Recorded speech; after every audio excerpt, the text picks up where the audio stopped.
the underlying, when you're in the village and looking at the way people have rituals about the crops and so forth, or about death and birth and so forth, that popular religion of spirits and local identities is very engagingly similar. So, I mean, that's a bold statement, and I did talk about Southeast Asian religion, which nobody else, I think, has talked about, because animism is, I don't know, the anthropologists don't like to use that term anymore, and you need to have a term.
Good morning, Professor Tony Reid. How are you? Good morning, Henry.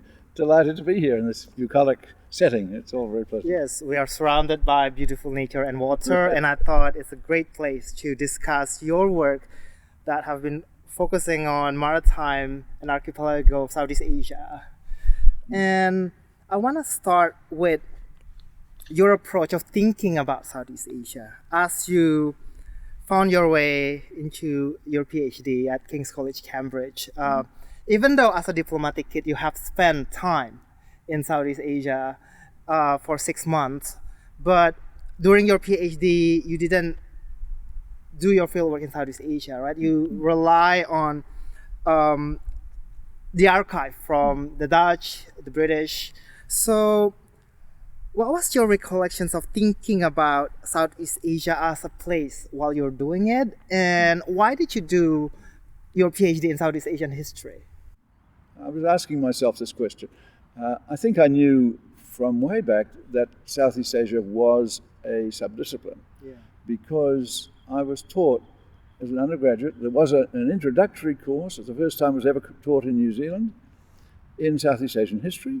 They brought Emily Sadka over who'd just done a PhD here at ANU from Singapore. He's a Singaporean, one of the first graduates from ANU in Southeast Asian history. I think the answer clearly is that it wasn't Southeast Asia so much as Indonesia. And Indonesia is a puzzle. You know, when you look at the Sulawesi or, all those islands and shapes and things. I was always, as a kid, kind of intrigued at all that. But the big deal was that for we in Australia and New Zealand, post-war, Indonesia seemed the epitome of the challenge that we had to respond. It was a way to emphasize that we were not our parents. We were not colonialist. We are not racist. We were not British. You know, we belonged in this place, and so the way to prove it was to get to know the neighborhood, to identify with the neighborhood. So the big one of the things that was important for me, I was in the SCM, the Student Christian Movement, as was Herb Feith and many of, in fact, all the volunteers who signed up for the volunteer graduate scheme of the 1950s and 60s. Were SCM people who were, I mean, we were trying to save the world in a sense, I mean, make the world a better place. But when I went to Cambridge, as you said, I was sort of not quite sure whether I wanted to do something on Asia or something on religion, because I was still, I had an MA thesis that was kind of rather earnest young man, trying to really find the meaning of meaning. But if it was going to be Asian history, it was going to be Indonesia. But I was not committed enough, of course, to go to Cornell. Yeah. I mean, I was advised, and I kind of knew already about George Kane, and Cornell was the place where they did Southeast Asian studies. But when I got a scholarship to Cambridge, no contest. I just still enough of that colonial cringe to think, of course one would go to Cambridge. So perhaps one of the last of that brigade that still thought, Cambridge was it, or Oxbridge. So when I did the PhD, I still had no particular conception of Southeast Asia. It was when I got my first job, and again, as with Emily Sadka, coming out of Singapore, Wang Gungwu said to me, "Well, here, teach this course, Southeast Asian history." In fact, the very period that became the Age of Common. That challenge that academically made me start thinking, well, what are the commonalities? What makes sense here? It was the idea of material culture being somehow common, even when high religion and politics were very different, very divisive, you might say. But popular religion and popular lifestyle was very similar, and I was already aware of that and going around that the kind of food, the way people ate, except when you came to Vietnam and crossed the chopstick line. Yeah. I mean, the chopstick line came really between Vietnam and Cambodia, and that does make quite a difference, I think, in the way people eat and consume. But the way they produced the diet was basically very common, and that all goes back to the environment. So, I mean, I only worked that all out as I was trying to make the case for the Age of Commerce book. Yes. But I experienced it, of course, being in the region. And what was it like working with Wang Gungwu? He made it seem benign. He was interested in everything, as I was, and everything seemed exciting. And it was the springtime of Malaysia, when hope was abundant, and all the disillusion hadn't really happened yet. So yes, it was that sense of, this is a place I want to study. This is a place, this is my place. And at the time, did you already start thinking about Southeast Asia as this cohesive unit, or is that much later? No, I did begin, as I was teaching the course, I did begin to think that, but I recall not being brave enough to articulate the rhythm, the idea that there were these strong gunpowder states arising, and that they had something to do with trade, and that there was a massive religious change, and that also had something to do with trade. Those common features, I thought, well, I'm not licensed to, pontificate about this early period. I taught it, but I mean, I was just making it up as I went along. So I began to give the odd seminar suggesting this in the early 70s when I was at ANU. I mean, I thought I was kind of in awe of the few established people who worked in this early modern period. But actually there were very few of them. And the huge emphasis was on colonial records in the 19th, 20th century. That's what historians did. And I was one of them, I did that for my PhD. So, I mean, the business of looking for broader things was something that I suppose ANU gave me the luxury to experiment and to be a bit ambitious. Because I was in Japan a week or two ago, and met my first Japanese student who was telling me how he was surprised. He was asked to explain the thought of Reid to a Japanese audience by Ishii, and he sort of said he was kind of surprised himself that this boring young historian who just used Dutch and English archives and was political. There was political history about the. And so, how did he transform himself into somebody interested in material culture and everyday life type of history? I suppose that again, it was the luxury of having a chance to really assemble a major new project that made it possible. Because of this continuous change, what is Southeast Asia?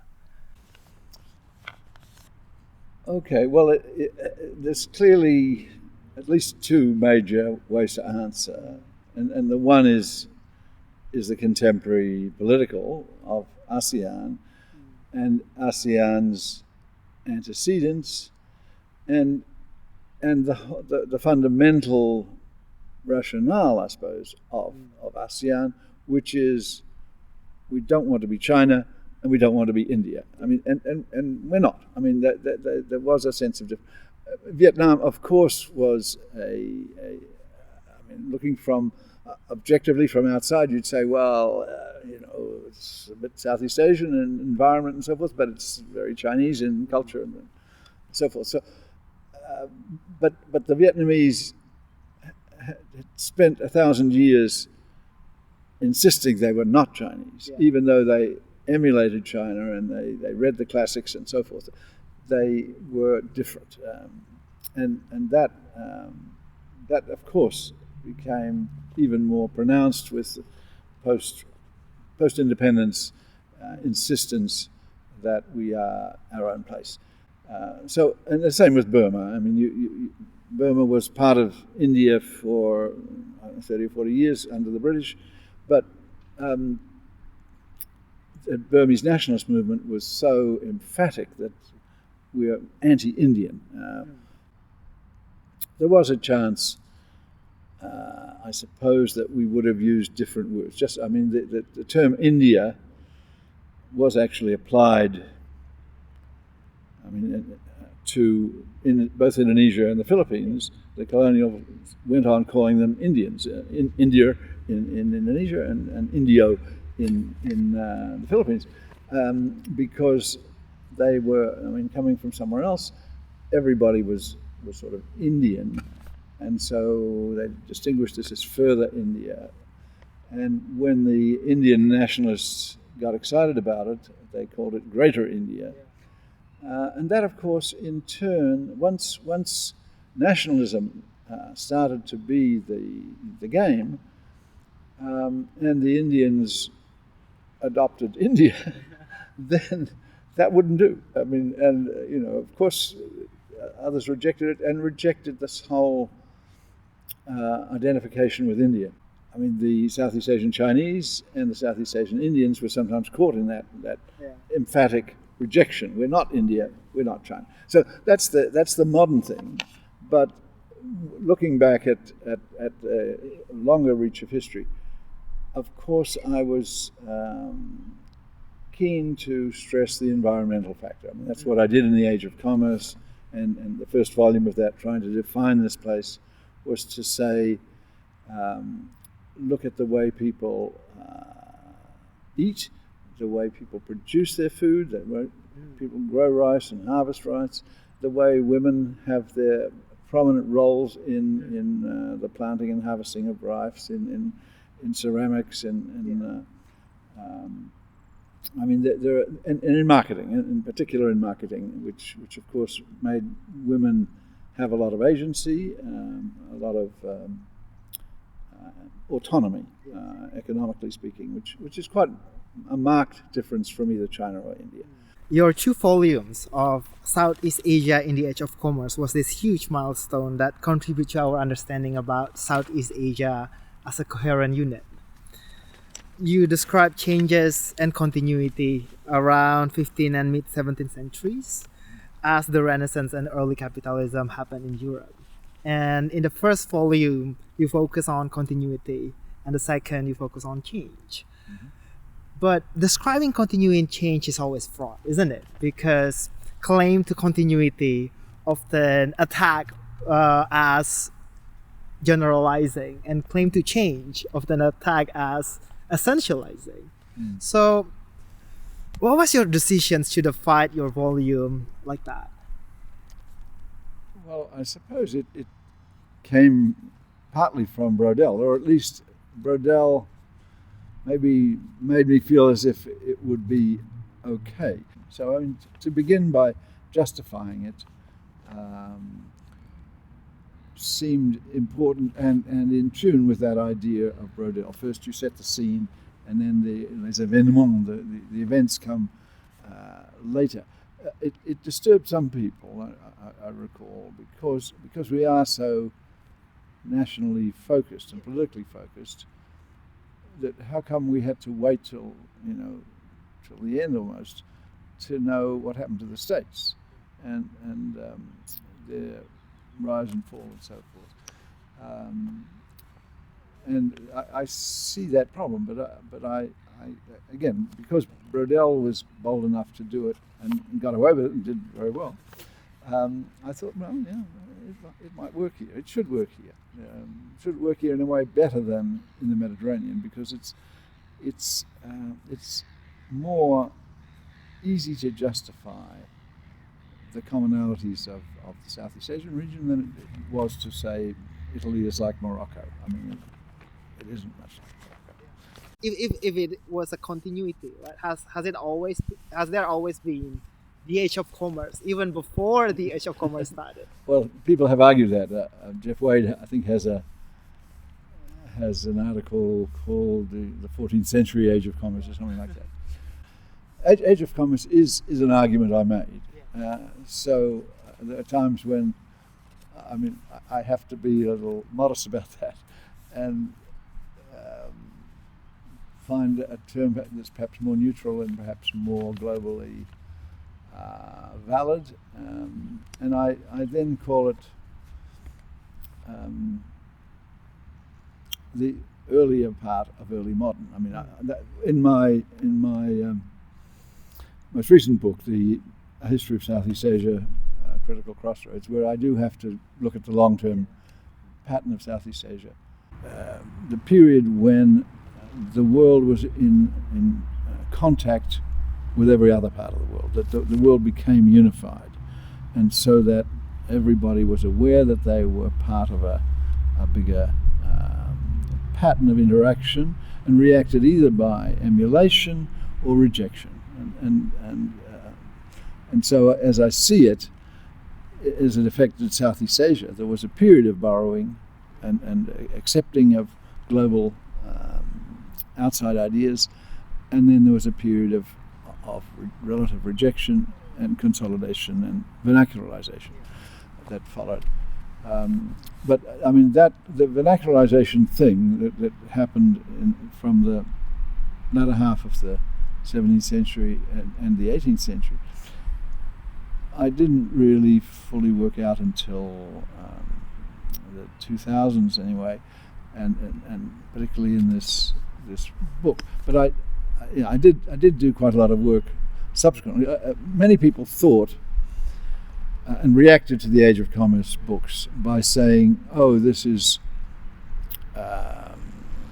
putting down the 18th century. This is sort of saying nothing happened after 1650 or something, or 1680, whenever you choose to end the Age of Commerce."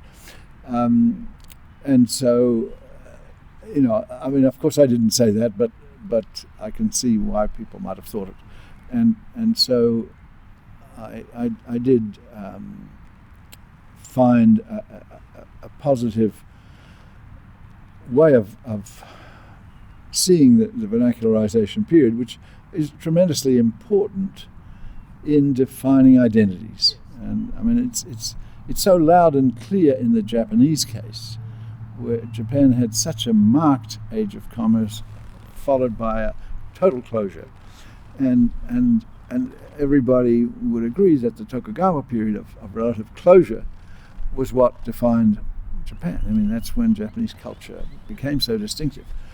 Now, no Southeast Asian country succeeded so well in closing itself off, but they did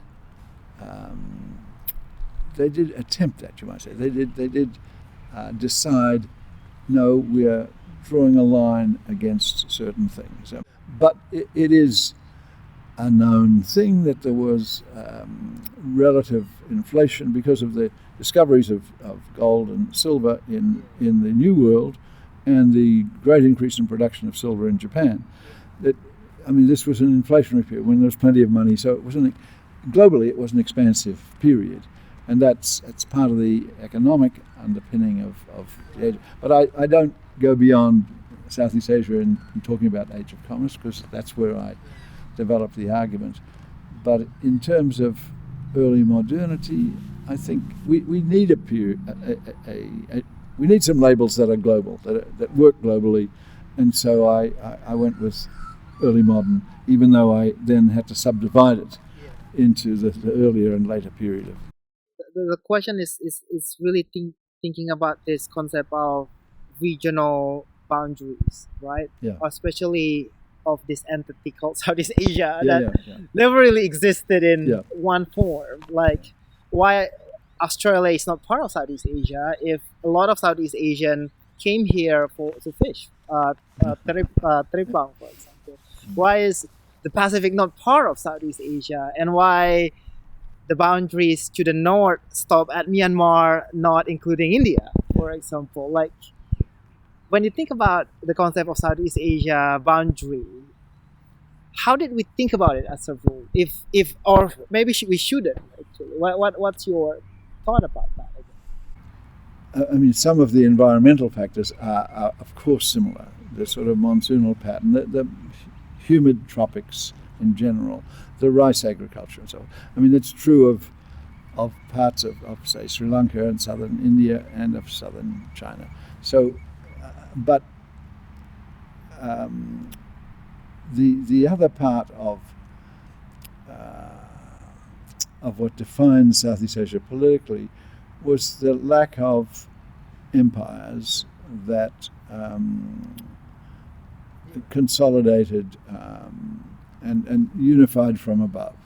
So, and that perhaps has to do with major river systems. If you go with Vogel and so forth, what creates Chinese civilization and makes it so strong, so dominant a state form, and then allows it to expand southward until, at what point Yunnan or even Guangdong become Chinese, you can argue about, but it maybe 2,000, 3,000 years ago they're more Southeast Asian, but for a long time that state has dominated, and the same is true of India to a lesser degree. That the Mughals, and before that the Guptas and so forth, they never fully unified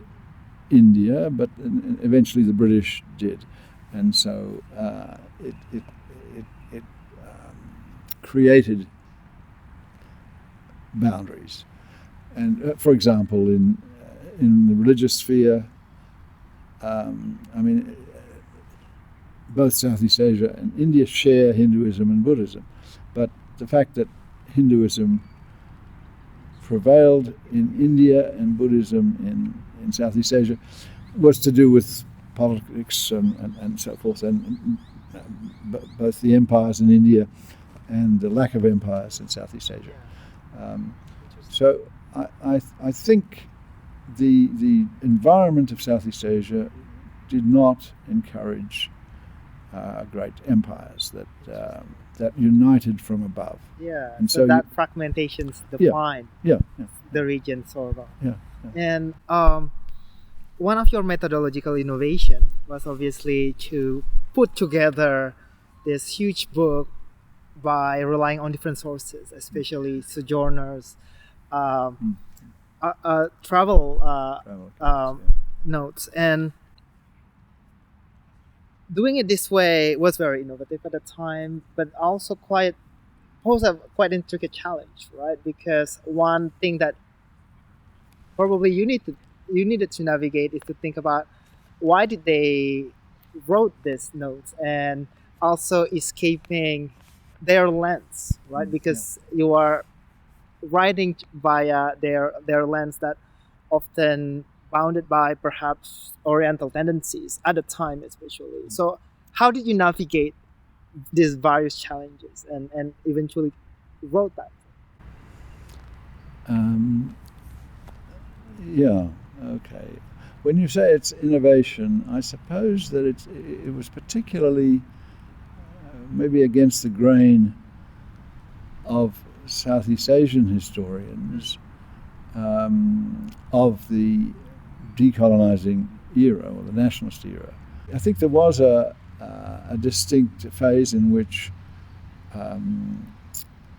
Southeast Asian historians were busy trying to free themselves from colonial sources by using indigenous sources, and to hope that the chronicles would make this possible. And I suppose that, I mean, some of the people coming out of Cornell did that very well, took it as far as, I mean, Mel Rickliffs took it to a brilliant degree, but of course he and the Endiers, who also explicitly tried to do that, but they all accepted that Dutch sources are indispensable, but just if you can keep them sufficiently in the background as a sort of fact-checking source, as Merle often did. So yes, in the sources that I found extremely useful about everyday life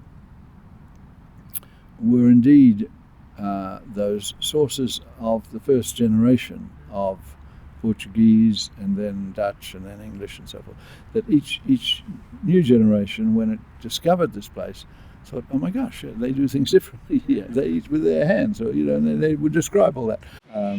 But by the 19th century, then that's when you get this sort of patronizing thing, which is already fairly. Europe did have science by then. I mean, after the Industrial Revolution and the Scientific Revolution, I mean, it was in a different place. In the second volume, you emphasize the aspect of change. How did you conceptualize that? Gradually, I suppose, and as I mentioned, in the 70s, I was already venturing this kind of argument about an expansive period of strong states and reliant on trade. And I suppose because I knew more about Aceh than I knew about other places, I tried it first in Aceh. I mean, it's whether there was a kind of feudalization. I mean, I almost said refeudalization, but that's not right. It's not going back to something. It's just, but like feudalization that followed the Roman Empire, I mean, the whole European idea about feudalism. Is there a sort of dichotomy here between the powerful trade-based state which adopts the new religion and uses it as a sort of justification for expansion and so forth, and then what follows once the trade is diminished or goes sour or is seen as a bad idea because it brings these nasty Europeans with their guns and their aggression, better back off. I mean, so yeah, in a way, I was first confident about it in the Aceh case, and then I learned a lot about Makassar, and that I spent a year in Makassar, of course, in 1980-81, and so that's the second case I felt confident about. So probably not until I did the Age of Commons book did I have that confidence in seeing it as a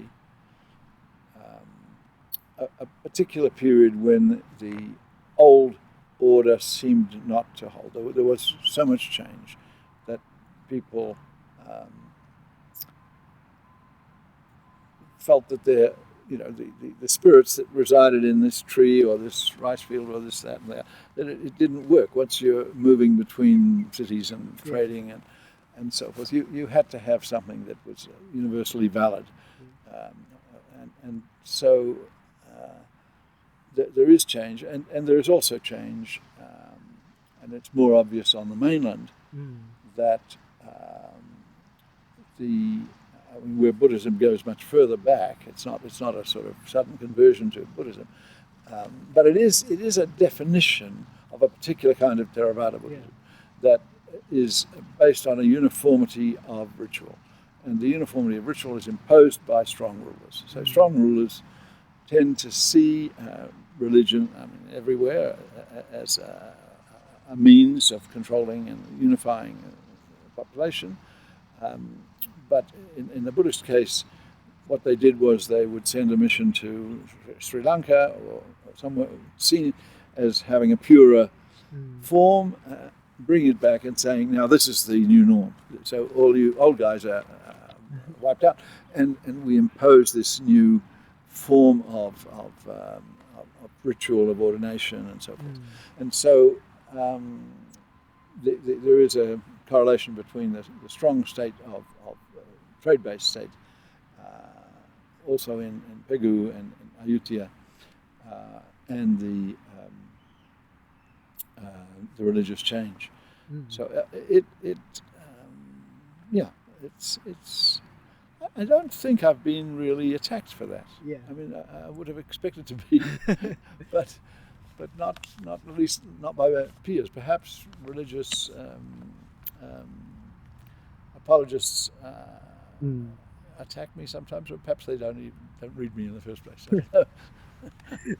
And in your penultimate chapter titled "The Origins of Southeast Asian Poverty," you conclude that the important point is that there was a change of direction in the 17th century that was not reversed until the 20th.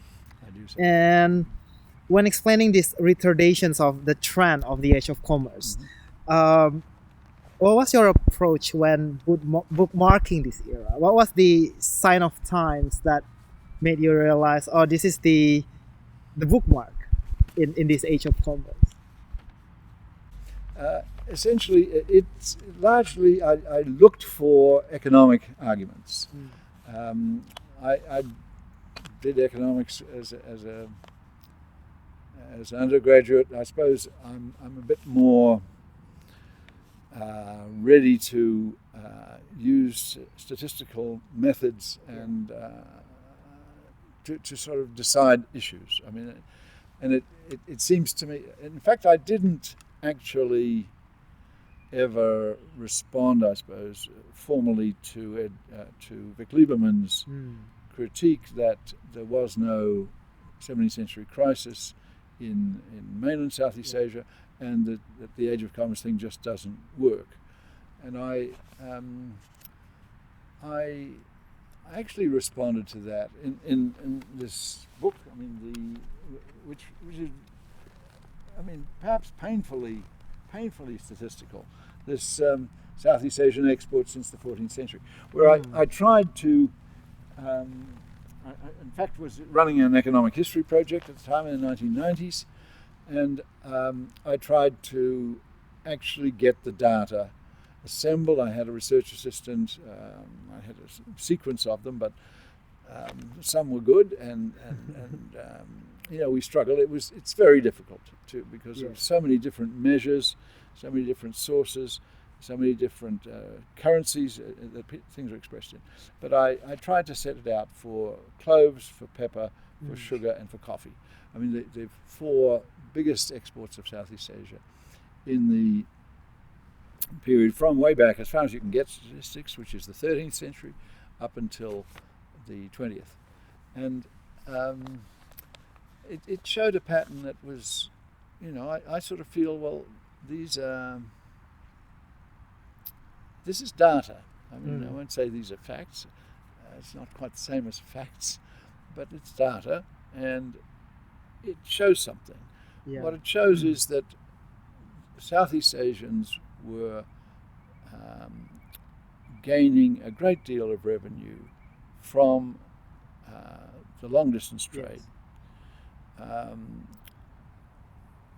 In the late 16th and early 17th centuries, and that it peaked in about the 1620s and 30s, and that after that there was a succession of difficulties, and in general, I mean, the revenue, of course, what happened was partly political. The Dutch, the VOC, controlled a monopoly of cloves and made sure that the people in Maluku got very little, whereas the price in Amsterdam was very high. I mean, that's what monopolies do. They control things that way, and they couldn't do it so successfully with pepper, but they tried to do something. Of course, that had a dramatic effect, but it also made people just move out of the whole business. I mean, it was not doing well for them. It was bringing trouble. So there's a sort of reaction against that. The statistics do show that the middle of the 17th century it's already in crisis, and the conquests that happen, partly by the Dutch of Makassar and Banten and Maluku, and partly internally, that Mataram becomes strong and subjugates the Pasisir. Ava becomes strong in Burma and subordinates the coastal area around Pegu. So, I mean, the centres reabsorb the port states that had been the moving force of the Age of Commerce. At what point in the 17th century do you say it's critical? I ended by talking about the 1680s and what happened in Siam, and there were some other Muslim rebellions elsewhere that were kind of like a last stand. I mean, the Siamese thing was, of course, that there was a sharp rejection of the French, who had become very influential, with the more or less controlling the chief minister, Falcon. Foreigners were very important at the court of Narai, and there was a kind of revolution against that, and throw them out. But it's not as if others came in. The Chinese did gradually come back, but I mean the statistics are very clear. It's not. It was a crisis. Yes. It was a crisis in international trade. So the beginning of something else. So that's in a sense, I think, why I didn't respond. I mean, I don't like. Vic is a great guy and a great friend of mine. I don't like arguing, but I thought better just try to produce the data. Yes. That's more or less. I mean, you can argue endlessly about everything, of course, in history, but sometimes there is data that is at least has to be put on the table, and you can say it's invalid or it's inadequate, which it always is, but it's there. Yes. And I think one of the most illustrative case of this would be the Sino-Javanese shipping, right? The rise and fall of it. And one of the most fascinating reads would be your descriptions of junks and the hybrid junks, the difference between China and Southeast Asian, which basically describe this kind of interlink between them and subsequent alienations, right? How important to that period to our understanding of this China, Java as this two power center in Southeast Asia before the West, you think? Well, I think that it's I became more interested in the 90s, and I guess in the Chinese in general. Perhaps I was always, I mean, that's one element of being close to Wang Gungwu that was helpful to me, because he's so knowledgeable and so curious about how it all works, so I was fascinated by the hybridities that arose, and the way in which, when the Europeans first arrived and asked Javanese about themselves, and they got the answer, both the Portuguese and then later the Dutch, a century later, got the same sort of answer, that, our ancestors came from China. Meaning, of course, the ancestors of a certain elite that dominated the Pasisir during this age of communist time. But I mean, there is plenty of evidence of that, of how at certain times there was a massive interaction, and at other times China just closed itself off. So the Ming, when they came in 1364, was it? They adopted a policy of all private trade is banned totally. You cannot trade except in association with a tribute mission. I mean, so that meant that tribute was popular, and people played the game in order to be able to trade a bit. And it also meant people smuggled quite a lot, people that the Chinese official sources would call pirates. But it also meant that the Chinese who were in Southeast Asia assimilated and formed new elites and didn't consider themselves really Chinese anymore. And that's evident in Siam, and it's evident in Java, and it's even described by the Portuguese for Sumatra, meaning, I think, for Palembang, where I mean, there was a huge Chinese colony which was absorbed and assimilated. So I mean, that's I talked somewhere about China Java related. I was just talking about the Java thing as like a tap that sometimes flows and sometimes just drips, and the puddle of water underneath, sometimes it's very marked, and it's only after the Chinese, the Ming in their last phase finally accepted that you had to accept foreign trade as legal, because you wanted to tax it, and it was just foolish not to. And they, in 1564, they started to authorize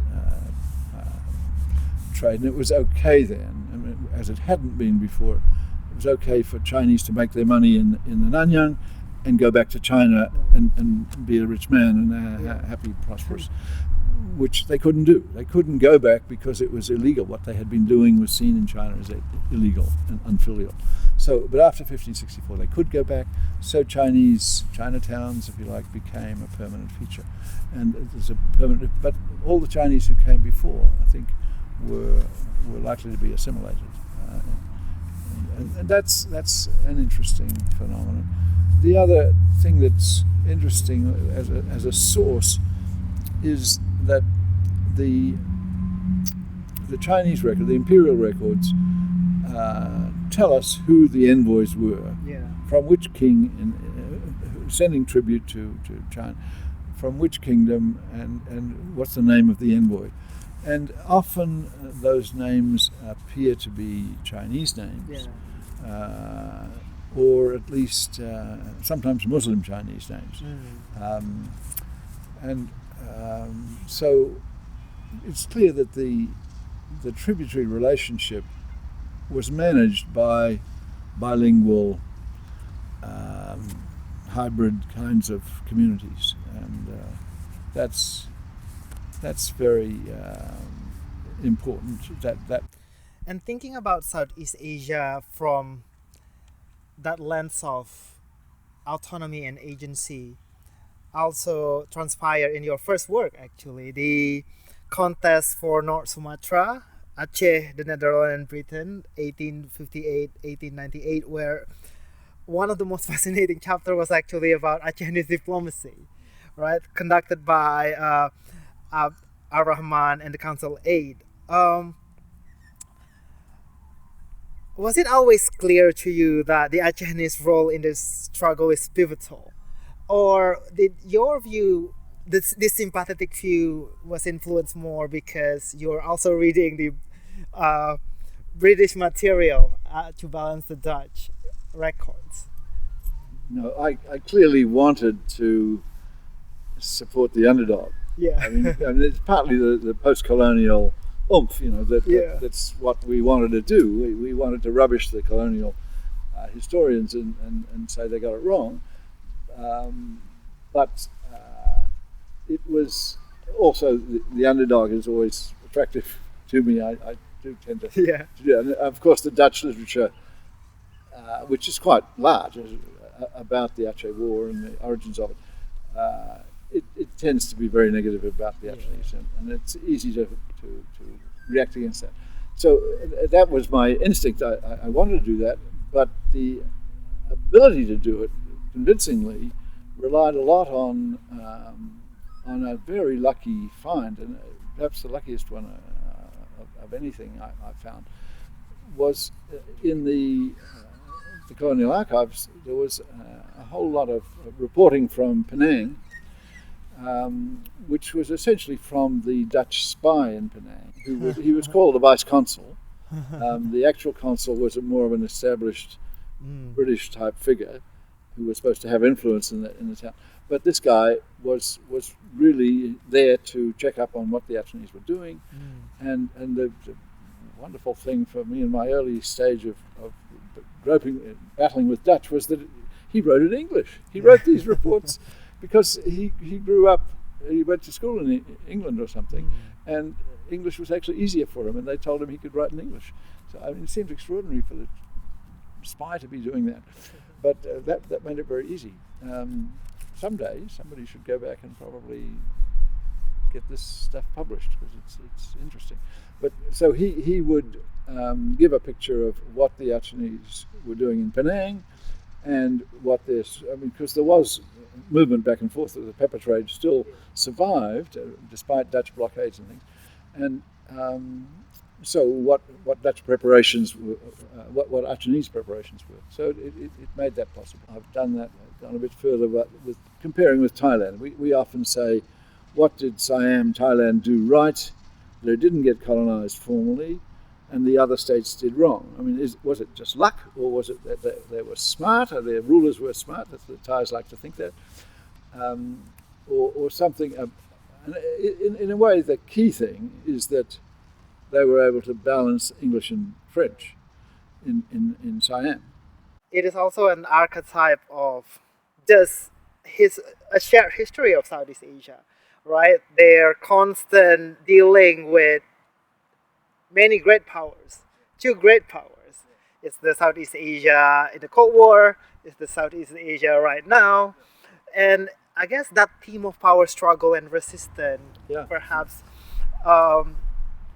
is what, it's a shared theme. That was quite interesting, right? And also this unwillingness to be dominated, this resistance of power. And the other thing that's quite interesting is also this thinking about the Dutch loss, right? In the first expeditions of 1873, which really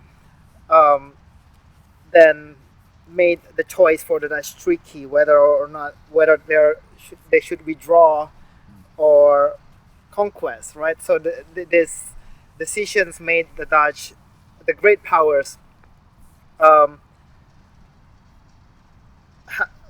put them in that kind of tricky positions, which is why it was interesting. And just transitioning into this post-colonial Southeast Asia, in Two Nations by Revolutions, for example, you describe this concept of Faustian bargain of the price of that revolutions, right? This inconceivable unity enforced by a state of completely of new kind. And it was quite interesting because essentially it is not democracy, but it is that kind of unity of that this new state desired, and sometimes that price of unity is controlling history, like with the case of Sukarno, and um, when we move into this new period of post-colonial Southeast Asia, it's that kind of understanding of revolutions understand is shared and useful. Yeah, well, I do think, I suppose because I wrote a couple of books about the revolution, I've never ceased to think that it's terribly important. And in particular, it explains why Indonesia is different from Malaysia and why Indonesia is different from India. I mean, it's completely different from both places. And in both Malaysia and India, they're federal systems where independence was achieved by bargaining, and compromises. And so vested interests of the existing sultans, they had to be accommodated. Admittedly, the British were sort of, I suppose, sympathetic to those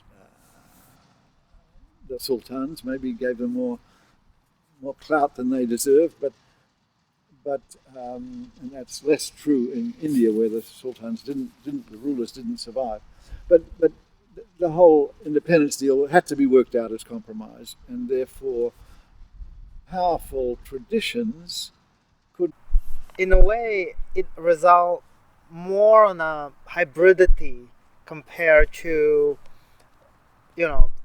complete eliminations of the past, right? Because as you wrote in Imperial Alchemy, that imperial construct still very much important for the concept of Southeast Asian state nationhood. Yeah, right. It does seem an extraordinary thing, and I mean it was always going to be difficult for Indonesia and the Philippines to define their identity other than as creations of the Dutch or the Spanish. I mean, that's what created those boundaries, and those, it was only after the colonial boundaries were created that you created uniformities, the same currency and the same law and the same, even lingua franca and so forth. Well, everywhere, there was often flirtation early. I mean, nationalisms often, the Chinese even, Chiang Kai-shek even, Sun Yat-sen, at the beginning,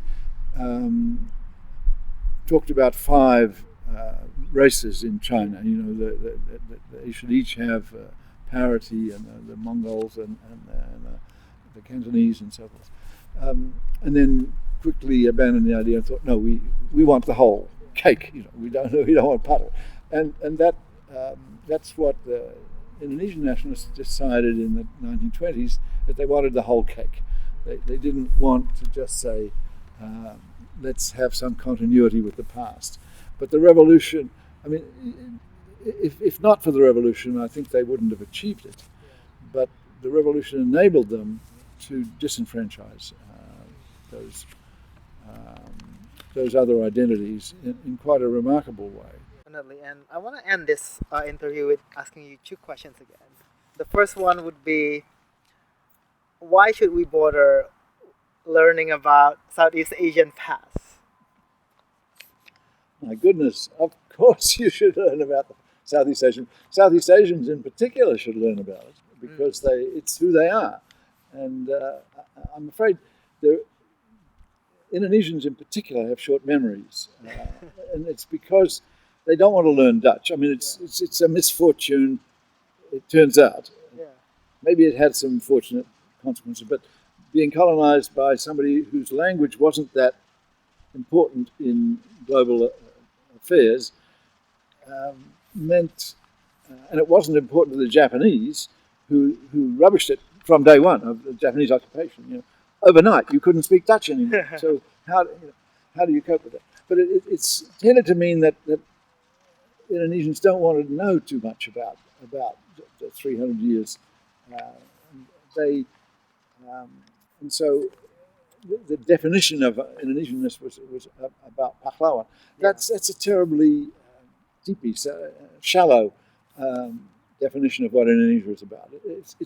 It's about all kinds of hybridities and creative ways of adapting, and they should be celebrated.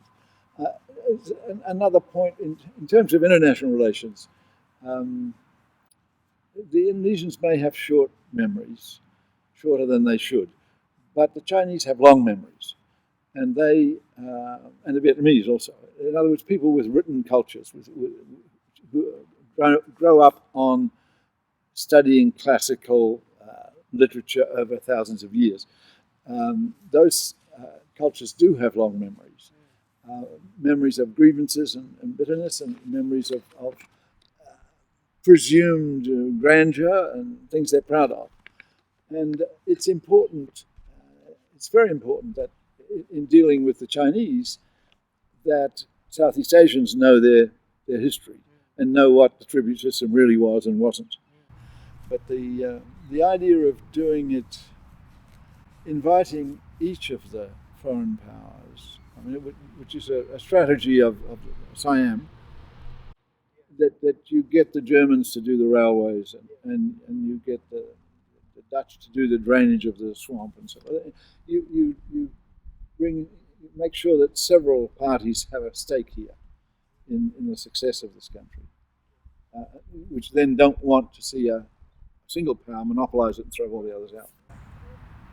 There is much to be learned about how the small states played their cards between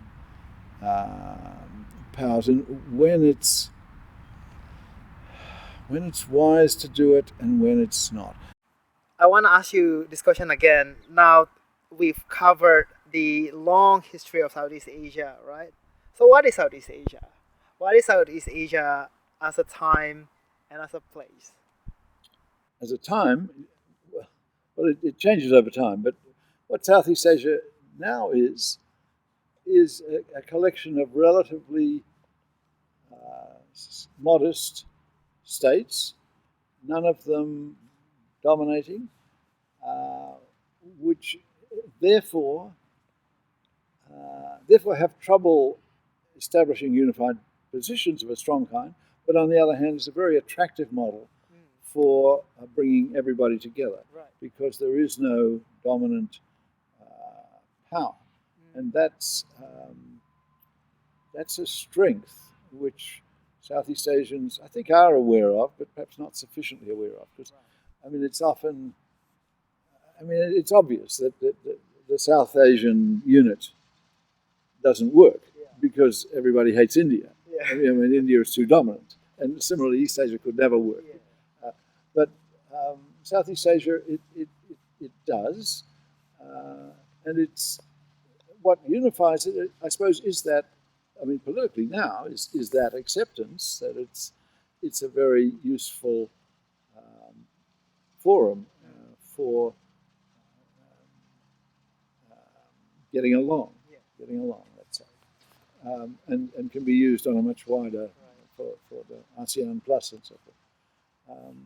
But I mean, there's no doubt either that Southeast Asians have a lot in common still, despite all the modern things that drive them apart, including nationalism and religion and so forth.